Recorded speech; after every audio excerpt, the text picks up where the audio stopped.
On a pas mal parlé de valves sur la chaîne et je vous propose de retourner sur un cas de valve aortique qui est intéressant. Pourquoi? Puisque nous allons voir comment le scanner va aider à préciser la sévérité d'un rétrécissement aortique pour améliorer la prise en charge du patient. On rentre tout de suite dans le vif du sujet. Il s'agit d'un homme qui n'est pas hyper âgé, il a plus de 60 ans, mais pas beaucoup plus. Il présente un rétrécissement aortique calcifié, il n'y a pas de doute en ETT, mais par contre la sévérité de ce rétrécissement, du fait du caractère extrêmement calcifié, est difficilement évaluable en ETT. Le patient est symptomatique, c'est un patient sportif qui le raconte, il est dégoûté parce que maintenant, ses copains qui ont le même âge que lui le dépassent en randonnée ou à la marche, alors que c'était toujours lui qui était le premier. Donc cette dyspnée, elle est progressive, elle a un retentissement dans sa vie quotidienne, et donc le cardiologue demande un scanner pour préciser à la fois le rétrécissement aortique, savoir s'il est serré ou pas serré, donc arriver à statuer en quelque sorte sur la sévérité de ce rétrécissement aortique, et aussi pour analyser dans le même temps les artères coronaires pour voir s'il n'y a pas une coronaropathie qui pourrait expliquer les symptômes, notamment la dyspnée progressive. Vous allez le voir, comme toujours, c'est un beau scanner. Allez, c'est parti! Bonjour à tous, je m'appelle Mickaël Mona, je suis radiologue au CHU à Strasbourg. J'ai un grand plaisir à vous retrouver sur la chaîne. Si vous ne me connaissez pas, je suis radiologue et je partage des cas cliniques didactiques pour les médecins, mais aussi pour les curieux, qui visent à montrer pour ceux qui en doutaient encore, de l'utilité de l'imagerie moderne, scanner, IRM, pour la prise en charge des patients, que ce soit en urgence ou dans le cadre du programmé. Programmé comme l'examen qu'on a aujourd'hui, puisqu'il s'agit d'une dyspnée progressive chez ce patient encore jeune, d'une soixantaine d'années, avec un rétrécissement aortique calcifié qu'il est difficile d'évaluer précisément à l'ETT. Eh bien, en termes de protocole, on va réaliser un protocole avec d'une part un score calcique et d'autre part un scanner cardiaque rétrospectif synchronisé à l'ECG, rétrospectif de manière à voir la totalité du cycle cardiaque pour analyser également les mouvements d'ouverture et de fermeture de la valve aortique. Ce n'est pas obligatoire, mais on peut conseiller dans ce cadre-là, puisqu'une analyse des coronaires était demandée également, d'administrer du natrispray en sublingual aux patients, donc des dérivés nitrés, de manière à dilater les coronaires le temps de l'examen et de pouvoir mieux les voir et mieux les analyser. On va donc se retrouver avec d'une part le score calcique qu'on va regarder et d'autre part la dizaine de phases du scanner cardiaque injecté au temps artériel qu'on va regarder également en chargeant le tout sur le logiciel. On y va. Alors, on va donc commencer par l'analyse du score calcique avec une analyse pour le score calcique valvulaire et le score calcique coronarien. Donc le score calcique, c'est cet examen qui permet de quantifier de manière précise et fiable les calcifications, qu'elles soient valvulaires aortiques ou coronariennes. On va commencer par le score calcique valvulaire aortique. Donc pour cela, je vous conseille de commencer par la partie inférieure de la valve et d'entourer la totalité des calcifications qui correspondent à la valve aortique.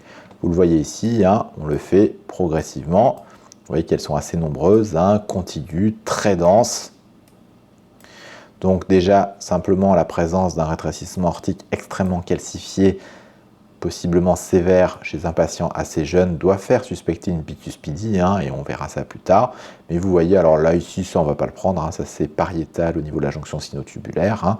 Mais vous voyez, on a la totalité de la valve aortique qui est prise en compte et on a un score calcique à 4530 pour la valve aortique. Ce score calcique à 4500, il est extrêmement sévère. Généralement, dans la littérature, on considère qu'un score calcique chez un homme supérieur à un seuil compris entre 1600 et 2000, selon les articles, la présence d'un score calcique supérieur à ce seuil-là rend le caractère serré du RAC very likely, c'est-à-dire très probable. Donc ce n'est pas parfaitement associé, mais effectivement, plus le score calcique est sévère, plus il est probable que votre rétrécissement aortique soit serré. Là, ici, on a un score calcique qui est vraiment au plafond du plafond, et donc ça rend très probable le caractère serré du rétrécissement aortique. On a dit qu'on ne va pas se contenter d'analyser le score calcique valvulaire, mais aussi le score calcique coronaire, puisque c'est exactement la même acquisition. Donc vous voyez, on va ici simplement mesurer les calcifications au niveau des coronaires. Vous avez ici des calcifications qui sont présentes sur l'IVA. Hop, vous avez quelques calcifications ici sur la coronaire droite. Et pas beaucoup plus en distalité. Donc on a un score calcique à 114. Hein.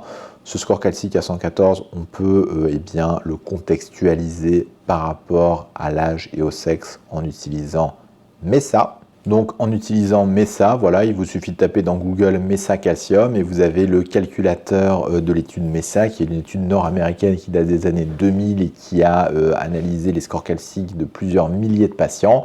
Vous voyez, on dit que notre patient il a plus de 60 ans, bon, on va mettre à peu près 65 ans.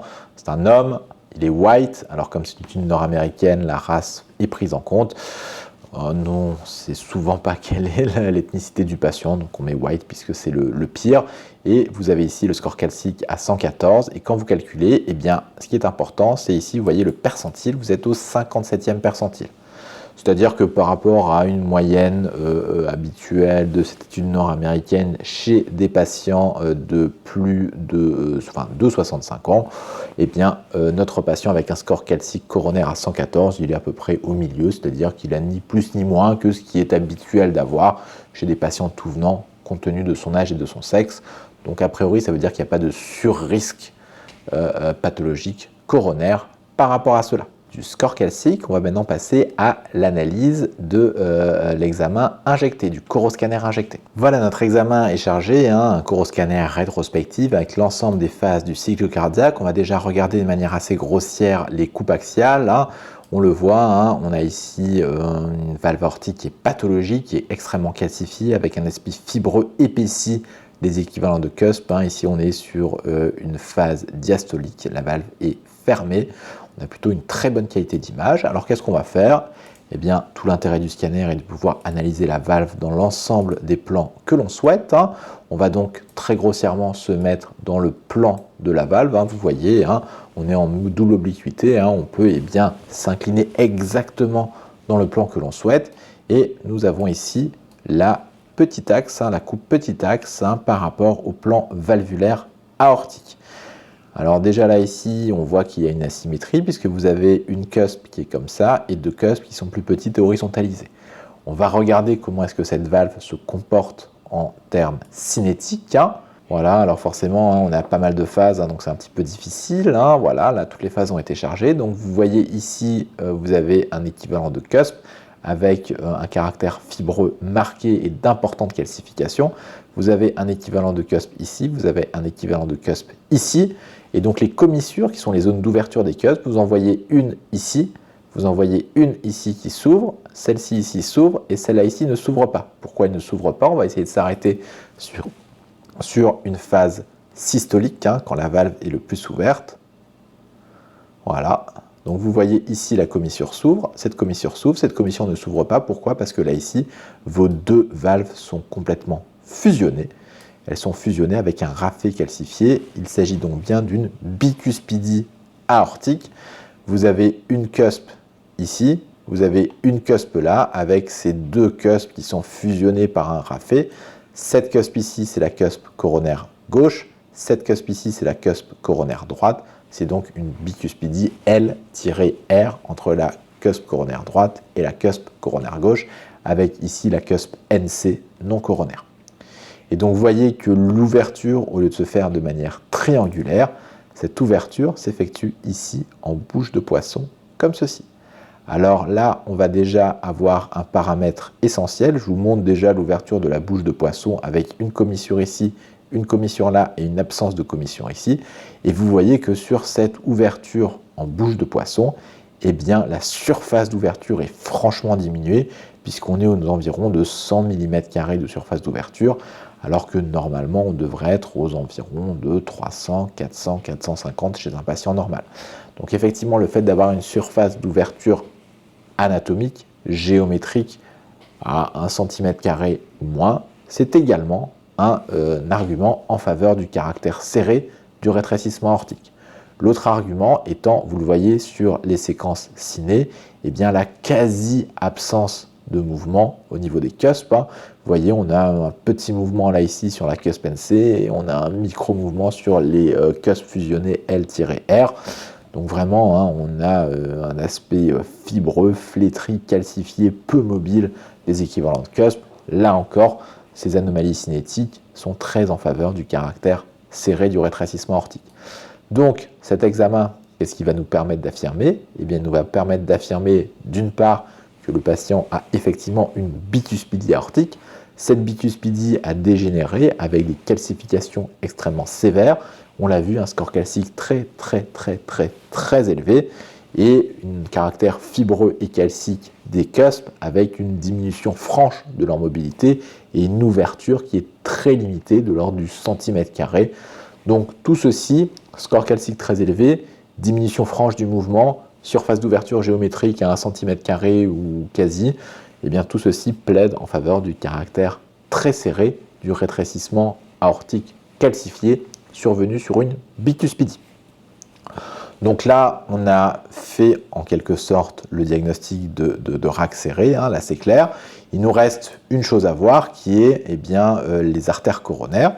Donc pour ça, on peut essayer de chercher une phase dans laquelle nos artères coronaires sont plutôt correctes.